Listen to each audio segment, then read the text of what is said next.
Hi అండి. ఈరోజు నేను ఆలు కర్రీని సింపుల్గా టేస్టీగా ఎలా చేయాలో చూపించిపోతున్నానండి. 3 ఆలుని తీసుకొని హాఫ్ కట్ చేసేసుకొని విజిల్ కుక్కర్లో వేసేసుకొని టీ గ్లాస్ వాటర్ పోసేసుకొని 2 విజిల్లు పెట్టేసుకుందాం. ఒక కడాయి పెట్టేసి 4-5 టేబుల్ స్పూన్ల ఆయిల్ వేసిన తర్వాత హాఫ్ స్పూన్ ఆవాలు, హాఫ్ స్పూన్ జీలకర్ర, బిర్యానీ ఆకు, 2 పచ్చిమిరపకాయలు సన్నగా కట్ చేసేసుకోండి.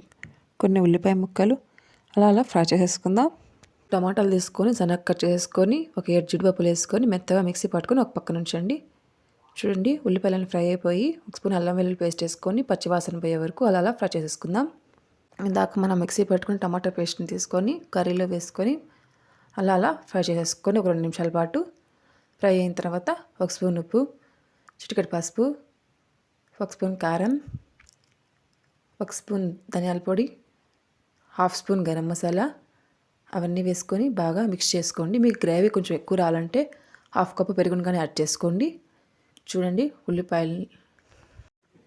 ఆలుని అలా సన్నగా ముక్కలు కట్ చేసేసుకొని కర్రీలో వేసేసుకొని అలా ఫ్రై చేసుకున్నానండి. 1 నిమిషం పాటు ఫ్రై చేసుకున్న తర్వాత టీ గ్లాస్ వాటర్ చేసుకొని అలా సిమ్లో ఒక 2 నిమిషాలు ఉడికించాను.